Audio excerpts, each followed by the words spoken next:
तुम्हारी पता है किसे कहते हैं? अंदर जो सुखों की गांठ, जो सुख अंदर से उपजता है, वो सुख तुम महसूस करने वाले बनो। दुनिया का हर एक मनुष्य इस बात को अगर समझ जाए, आपके जीवन में परमात्मा ने आपको सारे सुखों की गांठ आपके अंदर छुपा करके भेजा है। हमें और आपको ये समझना पड़ेगा आज के समय में, हमें जो ईश्वर देना चाहता है वो बाहर नहीं है। ऐसा नहीं तुम गुरु जी के पास जाओ, गुरु जी हमारी मांग पूरी करो, तो अगले दिन आओ तो बड़ा घर मिलेगा तुम्हें, एक बड़ी कोठी, बैंक में ज्यादा पैसा, 2-4 बीघे ज्यादा जमीन। भौतिकता से हम संसार में वैभव की परख करते हैं, हमारे पास ज्यादा है, ये कैसे पता चलेगा? बाहर चीजें बड़ी हो जाए। और जब संत आते हैं वो कहते हैं थोड़ा गौर करना, तुम्हारे जीवन में जो भी कुछ तुम्हें मिला वो तुम्हें अंतर से ही मिला। अगर तुम्हें अच्छा भोजन किसी ने दिया, भोजन तुमने बड़े प्रेम से खाया, तुम्हें अच्छा लगा, ये कैसे पता चलेगा? तुम्हारे अंदर खुशी पैदा हुई, अंदर से आनंद पैदा हुआ। किसी ने तुम्हें लाख रुपए, 2 लाख रुपए का बिस्तरा दे दिया, तुम्हें बड़ी फूलों की सेक में सजा दिया, तुम्हें कैसे पता चलेगा वो अच्छा है? तुम्हें सुख की नींद आ जाए, तुम्हें आनंद और शांति की नींद आ जाए। कई बार आपने लोग देखा होगा, अमीर लोग वो रात को करवट बदल रहे, नींद नहीं आ रही है। अब बताओ कि बिस्तरा सुख नहीं दे रहा है। आप भोजन कर रहे हैं, मन में चिंताएं लगी हुई हैं, वो भोजन सुख नहीं दे रहा है जो भोजन पाने के लिए संसार तड़प रहा है। जमीनें हैं, मुकदमे लगे हैं, सुख नहीं है। घर है, कलेश से भरा हुआ है, घर को क्या करोगे? महाराज जी कहा करते थे, ध्यान रखो दुनिया का हर एक सुख तुम्हारे अंदर से उपज रहा है। अंदर से सुख उपजता है, शांति उपजती है, तृप्ति संतोष उपजता है, हमारे अंदर ठंडक अंदर से आती है। दुनिया का हर एक अनुभव आत्मिक है, दुनिया की हर एक खुशी आंतरिक है, दुनिया का हर एक सुख अंदर से उपज रहा है, बाहर सिर्फ उसके कारण बन जाते हैं। जब साधु आए, संत आए, तो उन्होंने कहा हमें दुनिया की चीजें नहीं चाहिए अपने अंदर के सुख को महसूस करने के लिए। सहजो भाई ने कहा, ना सुख विद्या के बड़े, ना सुख वाद विवाद, न पढ़ने लिखने में सुख पाया, न तर्क वितर्क करने में सुख पाया, न राजनीति करने में सुख पाया। कैसे मिला सुख? का जो हमारे अंदर जो अंतर शून्य की स्थिति है, का ना सुख विद्या के बड़े, ना सुख वाद विवाद, साध सुखी सहजो कहे लागे सुन। सहजो भाई कह रही है, जिसने साधुता अपनाई है, आप अपने जीवन में हो, आपको लगेगा सब कुछ आपके करने से होगा। संत कहते हैं तुम्हें यह अपनाना पड़ेगा कि सारी सृष्टि ईश्वर के चलाए चल रही है। बस इतना सा फर्क है, तुम खुद संसार का बोझ उठाने में लगे हो, संत उस प्रभु की मर्जी, उसकी मौज में रहने वाले बनते हैं, उसके भाड़े में रहने वाले बनते हैं। अगर हमारे जीवन में सुख आया तो वो भी मानते हैं, अगर हमारे जीवन में दुख आया उसे भी सहज भाव से स्वीकार करते हैं। आप कहोगे इसमें क्या भला हुआ? फिर आपको भी सारी चीजें स्वीकार ही करनी पड़ती हैं। आप अगर यहां से शहर तक जाओ, चलते चलते ठोकर लग जाए, तो क्या तुम्हें दर्द स्वीकार नहीं करना पड़ेगा? अगर घर में तुम्हारे संकट आ जाए, अचानक चोरी पड़ जाए, क्या वो दुख स्वीकार नहीं करना पड़ेगा? स्वेच्छा से नहीं करोगे, पर करना तो पड़ेगा। अगर घर में कोई बीमार हो जाए, पेट में दर्द हो जाए, अगर नौकरी से निकाल दिया जाए, क्या ये सारे दुख स्वीकार नहीं करने पड़ते? महाराज जी कहा करते थे, दुनिया का हर एक इंसान उस प्रभु की मौज के आगे अधीन है, झुका हुआ है, बस हम स्वीकार नहीं करते, साधुता हमारे जीवन में नहीं आता। इसलिए संत महापुरुष एक बात कहते हैं, तुम्हें अगर ये समझ में आ जाए कि जो मनुष्य जीवन है ये तुम्हारी अपनी मर्जी से नहीं चलेगा, इसको तुम स्वीकार कर सकते हो।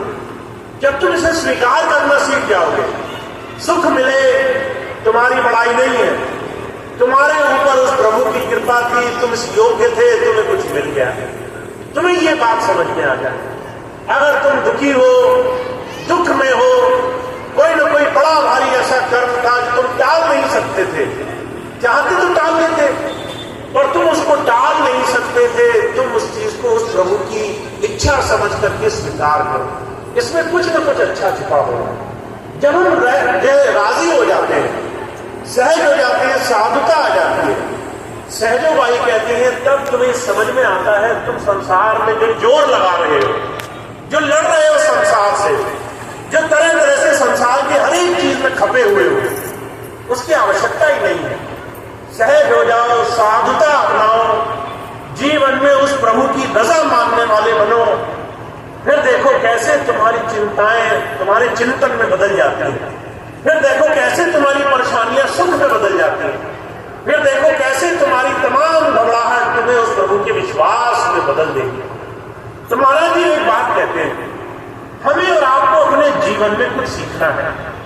हम और आप भक्ति सिर्फ परमात्मा के आगे हाथ जोड़कर नहीं सीख सकते, शरणागत होकर के सीख सकते हैं। हमारा ये जीवन हमें मिला है, जिस जीवन को हम जी रहे हैं, चाहे वो गृहस्थ में हो, चाहे वो 1000 लोगों के साथ लेन देन में हो, तुम नौकरी करते हो, कारोबार में हो, तुम घर में हो, रिश्तेदारों में हो, 10 लोगों के साथ लेना देना हो, तुम वहां कैसे बन पाए? तुम उस जीवन में कैसे चीजों को लेने लगे? अगर तुम अलग अलग तरह की परेशानियों में, अलग अलग तरह की भावनाओं में जीवन को कैसे स्वीकार करना है, ये पाना सीख गए तो जीवन में चमत्कार होगा। महात्मा बुद्ध के जीवन की घटना आती है। बुद्ध एक राजा के पुत्र थे, सिद्धार्थ नाम था उनका। जब वो राजा के पुत्र थे तो दुनिया के सारे ऐशो आराम, विलासिता, ताकत, जो भी आप चाहो वो होगा, ऐसी बड़ी भारी समर्था उनके पास थी। लोगों को जरा सी देर में दंड दे दिया करते थे। अहंकार की कोई सीमा नहीं थी। एक दिन उन्हें एहसास हुआ दुनिया की सारी चीजें मेरा कुछ भला नहीं कर रही। मैं जहां था वहीं हूं, मैं कहीं जा नहीं रहा। मुझे सच्चा जीवन का अर्थ नहीं समझ में आया। कुछ ऐसी घटनाएं हुई उनके जीवन में कि उन्होंने घर बार त्याग दिया, राजपाट छोड़ दिया, और मन में एक चीज समझ में आई है, अगर मुझे प्रभु की इच्छा समझनी है तो ये जो मेरा अहंकार है, मैं कुछ हूं, ये मुझे छोड़ना पड़ेगा। तो वो भिक्षुक बन गए, भिखारी। भिक्षुक में और भिखारी में थोड़ा अंतर होता है।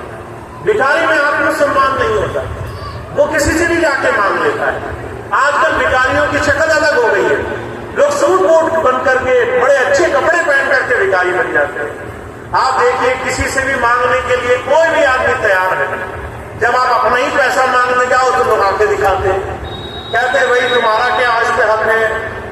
तरह तरह से आपको बार बार दौड़ाएंगे। और जो है बुद्ध भिखारी नहीं बने, भिक्षुक बने। भिक्षुक क्या था? उस प्रभु की रजा में रहना। जिसके यहां जाते थे, कहा भिक्षाम देही, उसने दिया दिया, नहीं दिया नहीं दिया। सबके लिए आशीर्वाद, सबके लिए मन में सद्भावना। जिसने नहीं दिया उसको भी आशीर्वाद देना, जिसने दिया उसे भी आशीर्वाद देना। हे प्रभु इसका कल्याण हो। ऐसे करते करते लोग पहचान गए ये तो राजा का लड़का है। कीमती चीजें देने लगे, आसन देने लगे, अच्छा साधन देने लगे। तो बुद्ध ने सोचा ये तो बात नहीं बनी। हम तो ये सीखने आए थे, मन माया से छूटेंगे कैसे। हमारे अंदर ये माया रूप जो सांप है जो हमें डसता रहता है, इससे बचेंगे कैसे, अहंकार कैसे छूटेगा। उन्होंने वो स्थान भी छोड़ा और दूर निकल गए। 12 साल उन्होंने धीरे धीरे शरण कैसे पाई जाती है, उस परमात्मा की मर्जी में रहना